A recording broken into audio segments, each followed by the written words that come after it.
Merci d'être avec nous à cette édition du journal sur Canal Congo Télévision.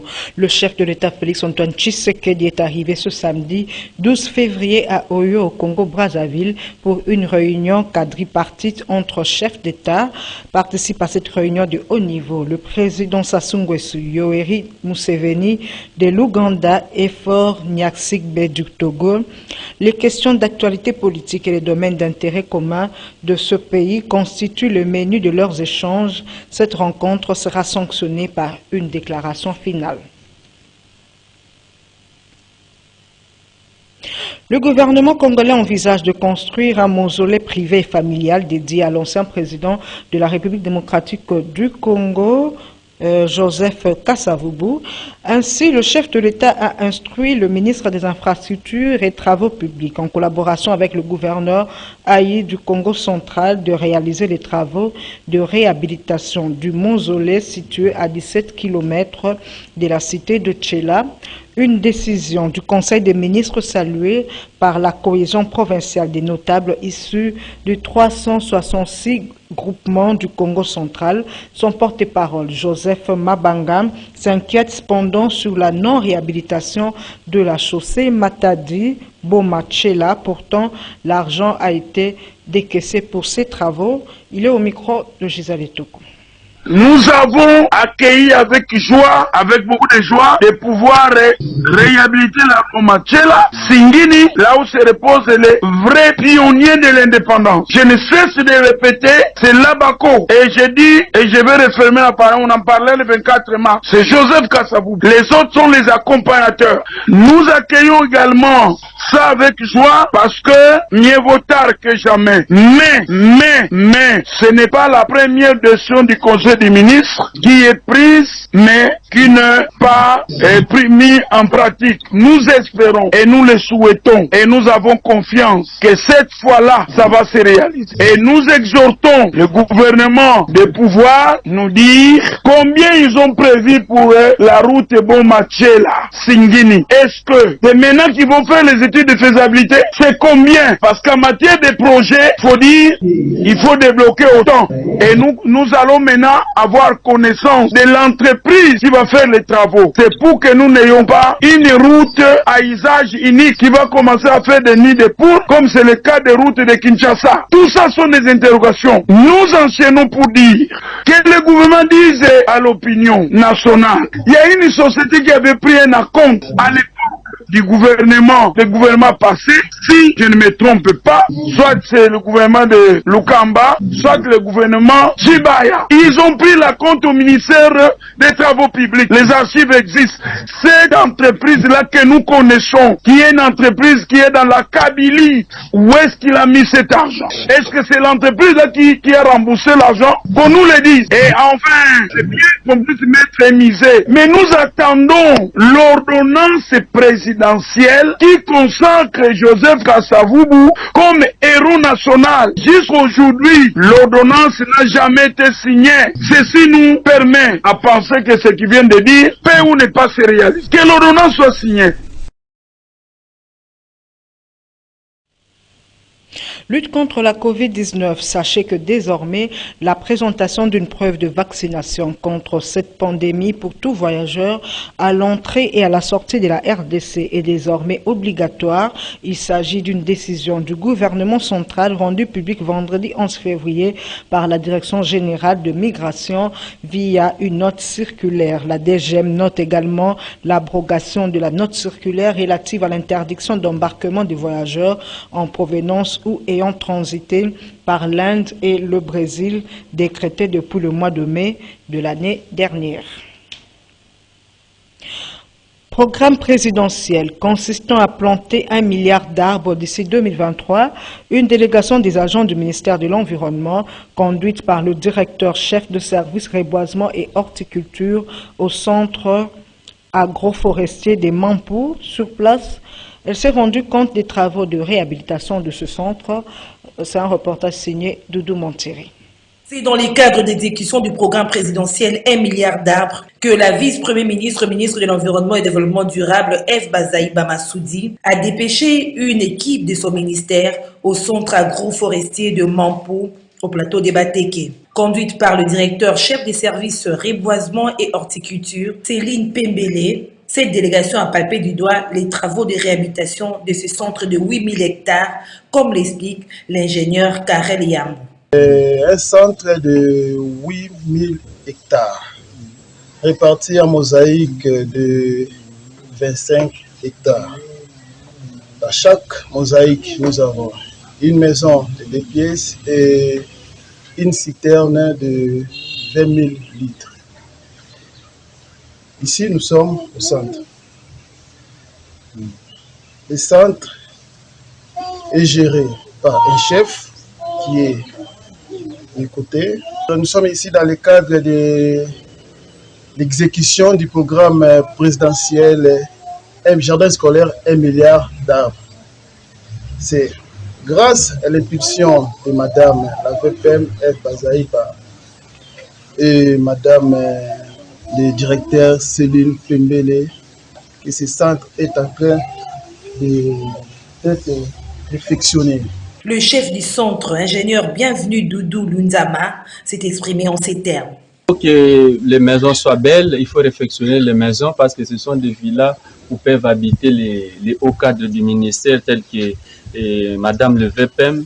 Elle peut venir ici et passer 2, 3, 4, même une semaine ici pour des visites, des travaux et consorts. Donc il faut que les maisons soient très propres. Alors.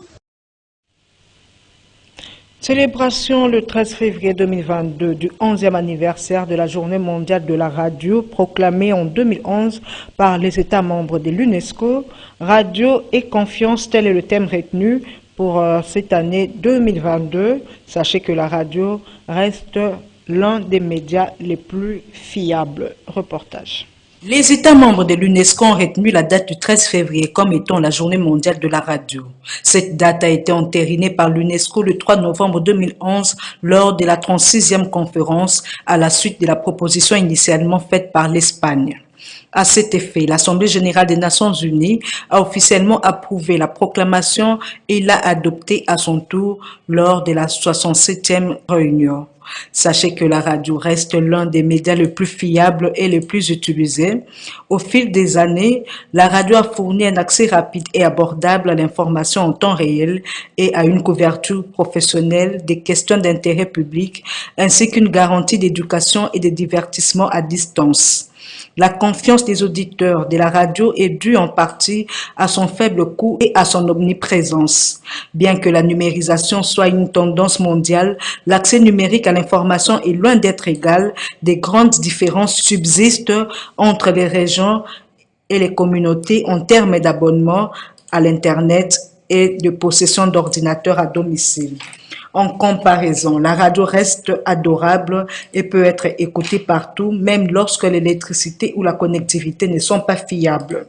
La radio est donc l'un des moyens de communication les plus populaires utilisés par une écrasante majorité des personnes. Et puis, les troupes combattantes de la garde républicaine ont organisé ce samedi 12 février une marche d'endurance à travers les artères de Kinshasa. Équipés de leur matériel de combat, près de 5000 hommes appartenant à cette unité d'élite des FARDC chargés de la protection du chef de l'État et des institutions du pays se sont déployés à travers les grandes artères de la ville de Kinshasa à partir de 5 heures du matin. Les membres de l'Alliance pour la défense de l'idéologie d'Étienne Tshisekedi wa Mulumba sont descendus ce samedi au mausolée de feu Étienne Tshisekedi qu'ils considèrent comme leur mentor où ils lui ont rendu des hommages mérités et ont par l'occasion déposé des gerbes de fleurs. Reportage Jean-Pierre Yonkai et Bruno Nzinga. C'est pour rendre un hommage mérité au docteur Étienne Tshisekedi wa Mulumba, leur mentor, qui est le membre de l'ASBL, Alliance pour la défense de l'idéologie d'Étienne Tshisekedi, ADIET, sont descendus ce samedi 12 février 2022 au mausolée du Sphinx de Limete dans la commune de Lantseli. Freddy Mukendi Moudibangi, coordonnateur national de l'ADIET. Père biologique de la démocratie congolaise et fondateur de l'Union pour la démocratie et le progrès social, UDPS, notre cher parti, qui a consacré toute sa jeunesse dans une lutte sans précédent, sentant ainsi des sacrifices incalculables sans relâche afin de barrer la route aux différents régimes dictatoriaux dans le seul souci d'instaurer la démocratie et l'état de droit en République démocratique du Congo. Père fondateur, toute la nation congolaise était affectée et avait vu tout son espoir s'envoler à la suite de votre mort brusque et miraculeuse, survenue en date du 1er février 2017. Et au jour d'aujourd'hui, l'aboutissement de votre lutte est consacré par l'accession au pouvoir de l'IDPS, votre parti, avec son Excellence Félix Antoine Tshisekedi Tshilombo, votre fils biologique et notre président de la République, à qui nous réitérons tout notre soutien inconditionnel afin de lui offrir un deuxième mandat avec une majorité parlementaire lors des futures élections qui profilent à l'horizon. Aux Congolaises et Congolais, cultivons l'amour du Congo et des Congolais.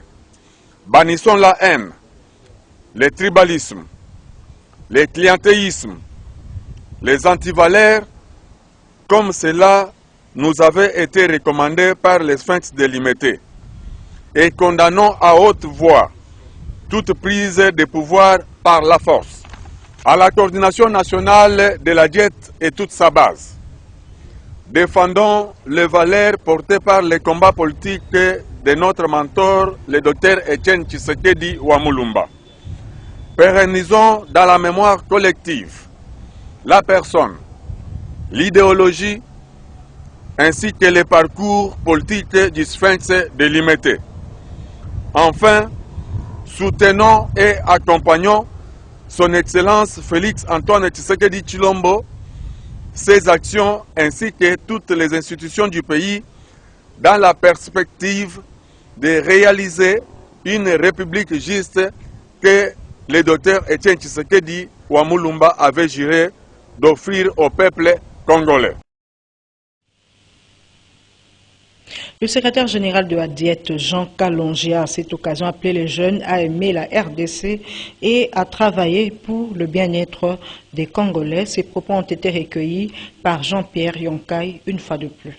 Le fait Etienne Tshisekedi Wamulumba, de son vivant, avait tourné tout son regard sur la jeunesse.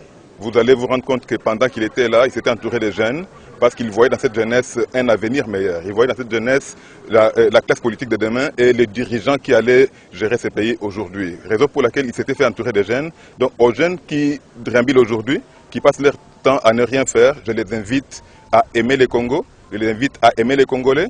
Aimer le Congo signifie travailler pour le bien-être du Congo. Accompagner le chef de l'État dans ses actions afin que nous puissions atteindre l'objectif final qui est le bien-être du Congo. Nous invitons tous ceux qui veulent soutenir, accompagner le chef de l'État, tous ceux qui veulent pérenniser la mémoire collective, l'idéologie et la philosophie de Etienne Tshisekedi Wamulumba, de se joindre à nous pour que nous puissions ensemble bâtir un Congo fort et amener le Congo de demain là où le fait Etienne Tshisekedi Wamulumba voulait l'amener. Autre chose, Chérubin Okende, ministre des Transports, Voies des Communications et des Désenclavements, a pris part à différentes activités relatives à son secteur. Découvrons-le à travers la semaine du ministre. Le ministre des Transports, Voies des Communications et des Désenclavements a commencé sa semaine au secrétariat général de son ministère où il a travaillé dans le cadre de ses itinérances habituelles. Arrivé à 8 heures, Chérubin Okende s'est installé dans son bureau de circonstances avant de présider quelques réunions, notamment avec le directeur chef de service et la délégation syndicale de son administration. Combien d'actes générateurs relèvent de notre grand ministère?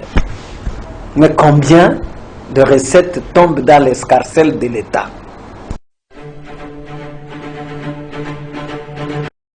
Les nouveaux permis de conduire biométriques sécurisés avec puce seront délivrés en République démocratique du Congo en début du deuxième trimestre de l'année en cours.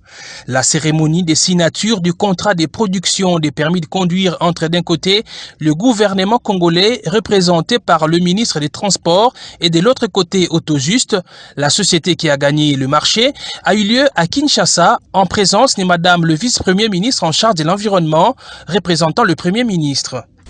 Ces permis seront produits selon les normes ISO et donc conformes aux standards internationaux. Ils pourront être utilisés et présentés par leurs titulaires au pays comme à l'étranger. Le permis de conduire qui sera délivré et mis à la disposition des conducteurs contient 22 aspects de sécurité, visibles et invisibles. En croire Chérubin Okende, le prix de ce document fera l'objet d'un arrêté interministériel entre les ministères des Finances et celui des Transports. Suspendue depuis 2017, la délivrance des permis de conduire est de nouveau disponible grâce au gouvernement dit des Warriors qui s'emploie à appliquer sans faille la vision du président de la République Félix Tshisekedi. En moins de 12 mois, l'équipe dirigée par son Excellence Jean-Michel Sama Lukonde Kyenge, Premier ministre chef du gouvernement, réussit à faire aboutir un dossier qui était attendu par la population congolaise depuis 2017.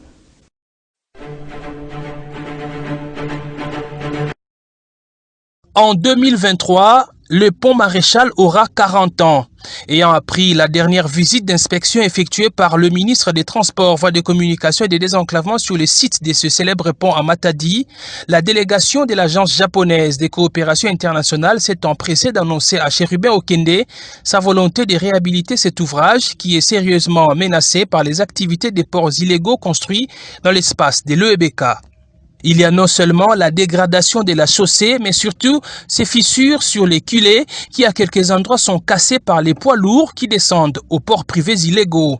Il y aura en effet transfert des technologies et la remise à niveau des agents OEBK pour leur permettre d'assurer la maintenance du pont.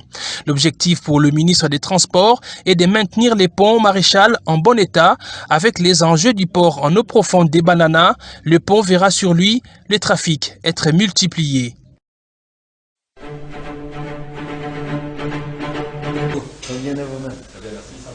Porteur d'un projet de partenariat avec la RDC, particulièrement dans le domaine des transports, la délégation de Bruxelles Airlines a été reçue par le ministre des Transports, Chérubin Okende. Améliorer l'écosystème du transport aérien en RDC, notamment les fréquences, la formation du personnel et les infrastructures aéroportuaires, tel est l'objet de ce projet. Nous sommes venus ici au Congo pour plusieurs raisons, et donc aussi de regarder quels étaient les axes de coopération futurs à développer dans le cadre de la stratégie que nous avons sur l'Afrique. Évaluer le niveau des préparatifs de l'audit de l'Organisation de l'aviation civile internationale prévu en RDC en août prochain. Voilà l'objet de la réunion qu'a présidé le ministre des Transports à l'intention des acteurs impliqués, notamment l'autorité de l'aviation civile, la RVA et Congo Airways. Chérubin Okende, qui tient à sortir le pays de Félix Tshisekedi de la liste noire de l'Union européenne, a rappelé les responsabilités des uns et des autres avant de les appeler à redoubler d'efforts pour atteindre les résultats escomptés.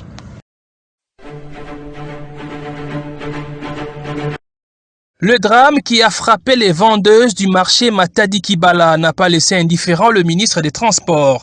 Dans son élan de cœur, Chérubin Okende a assisté quelques familles éprouvées. Il avait dans sa gibecière des vivres et non-vivres afin de permettre aux familles éplorées de bien organiser les deuils. Étant lui-même élu de Lukunga, Chérubin Okende s'est senti concerné et très touché par ce malheur qui a frappé ces familles qui l'ont porté à l'Assemblée nationale avant sa nomination comme ministre du gouvernement. Comme tout le vendredi, le ministre des Transports, Voies de communication et des désenclavements a pris part par visioconférence à la traditionnelle réunion du Conseil des ministres, la 40e de la série, présidée par le chef de l'État, Félix-Antoine Tshisekedi Tshilombo. En société, l'explosion de la délinquance juvénile avec le phénomène Kuluna qui sévit dans la commune de Matete inquiète au plus haut point. Omar Sampou, un natif du coin qui a réuni ce samedi les notables leaders et jeunes de cette commune pour peaufiner des stratégies afin d'aboutir à une solution efficace. Reportage Richie Matomina.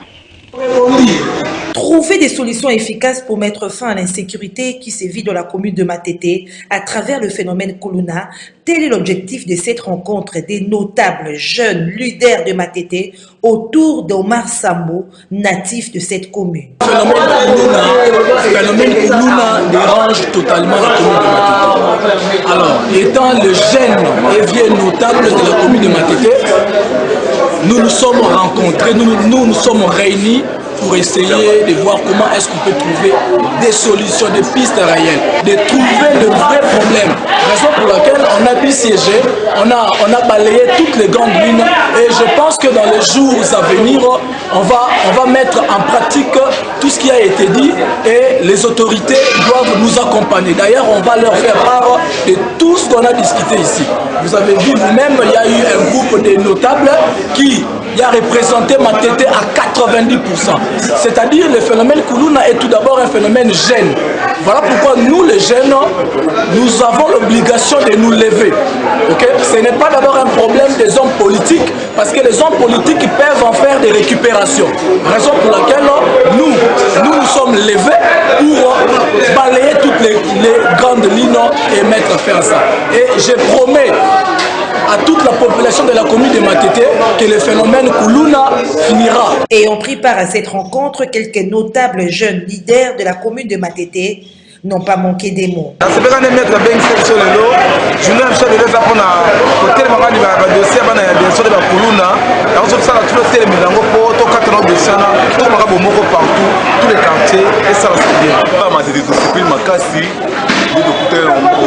honorable Omar asangisi biso nyonso mpona likambo ya phénomène ya Kuluna oyo ezonyokola bato nyonso bayebi na ville ya Kinshasa. Vraiment initiative oyo biso nyonso tosepeli wana Matete. Première partie bino boye baimagine l'équipe bien tosololi banotable nyonso ya Matete, tosololi makambo nyonso dans le bon, tosololi nyonso. Je crois deuxième partie kozala tokobenga baimage ezala po bamarche kosalema kobengisa tous les communes nyonso ya Matete.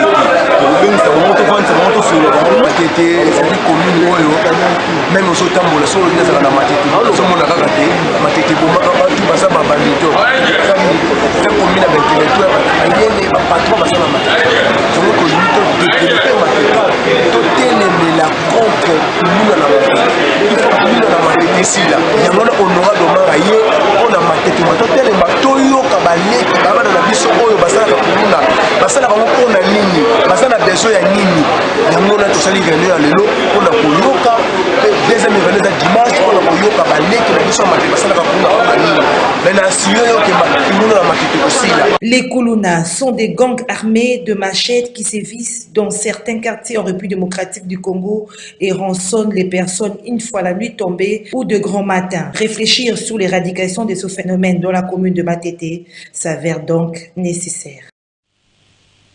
Fin de cette édition du journal sur Canal Congo Télévision. Merci de votre attention soutenue et bon week-end chez vous.